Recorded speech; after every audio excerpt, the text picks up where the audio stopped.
Now to the brutal reality of life in a ghetto where stepping out of your front door can put you in serious danger. Dan Nolan joins us live. And Dan, public housing is a system in crisis, isn't it? Well, Tracy, there really is a whole host of issues, but for these desperate tenants, it's the violence and antisocial behaviour that confronts them so often, it's sadly become the norm. For the past 2 months, one of these residents has been capturing on film what really goes on in his front yard. His video diary will leave you wondering how anyone could live like this. Welcome to the street where nobody sleeps. It really is a ghetto. Day and night, fights, intimidation, screaming matches, and residents have had enough. You can't just leave people to live like this. It is a disgrace. It's a rainy Sunday afternoon, and this urban zoo in the heart of one of Australia's biggest cities is in full swing. This man is arguing with his ex, but the whole neighbourhood has to hear it.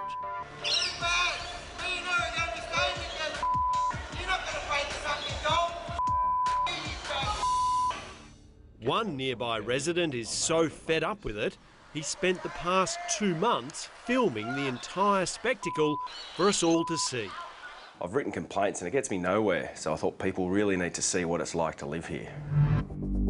He doesn't want his identity revealed for fear of retribution. When you see some of what he's captured, you can understand why. Here in broad daylight, an apparent drug dealer produces a small plastic bag, shows it to a potential customer, then takes it away. It's all a bit of a laugh. I see drug dealing day and night. Some dealers operate from the building and use the balcony as a shop front and a lookout for police. You even see junkies shooting up in the car park. And it's not just drugs. Alcohol abuse is constant. It's 11 a.m. on a Saturday morning and the usual suspects are in their usual spot. A few hours later, things are getting messy and then there's a scuffle. When someone has an argument here, everybody has to hear it. That dies down and then another starts.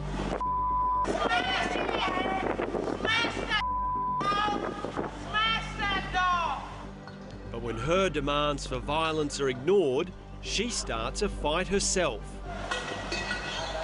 It's like this day after day. I'm woken most nights by a barrage of yelling and screaming outside. Insults, threats, expletive language, often in front of the elderly and young kids. After dark, it's even worse. Fights, king hits, and a non-stop racket.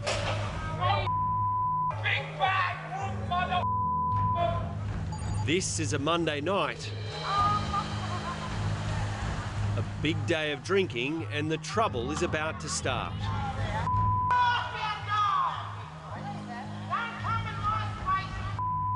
A bottle smashes and 2 women erupt.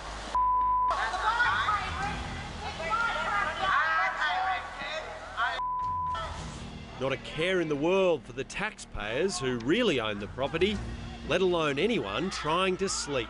It really is a ghetto. There's criminals and drug addicts roaming around, fighting over money and drugs. I live in constant fear they'll target me. I'm so frustrated and stressed out by it. Nearly 3/4 of the residents of these high-density public housing towers are over 50, and they too cop the abuse.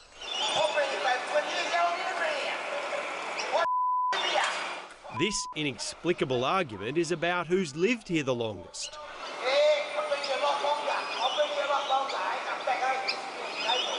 All playing out at 8:30 on a Friday morning. When merchant bankers run the government instead of people who care about the poor, this is the product. Ron Hoenig is the state MP for the Redfern area of inner city Sydney. This is supposed to be a fair society. This is a society that is supposed to treat our poor and our elderly with respect. Well, you can tell from this video that's not happening. He says mental health support in this area is sorely lacking. You need to provide psychiatric nurses, you need to provide psychiatrists, and they have to be located where you've got high density public housing. Another man starts abusing a disoriented woman who apparently touched his dog.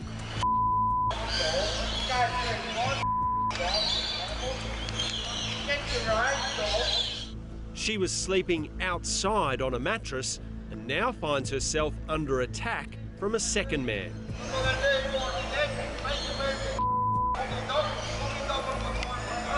Amid these tense scenes, a blind man trying to find his way to the shops.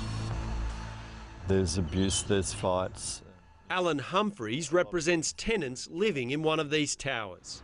There's no real estate that's going to put up with half the things that go on in this building and along this street. He says Housing New South Wales doesn't do enough to turf out the small minority causing all the trouble.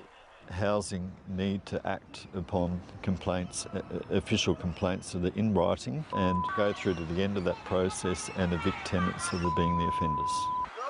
We're absolutely keen to get these tenants out. They don't have a place in public housing. Paul Vivers is from Housing New South Wales. He says they're running a successful operation with police to weed out drug dealers from these buildings. We've recently evicted 4 tenants, one of them the day before yesterday, which was for dealing in drugs. So where we can get evidence, we absolutely will take action.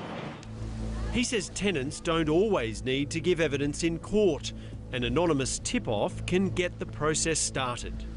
We do need evidence that we can justify in a tribunal. Like every landlord, we have to go through a tribunal to be able to prove that there has been illegal behaviour on the premises. It's just sickening, isn't it?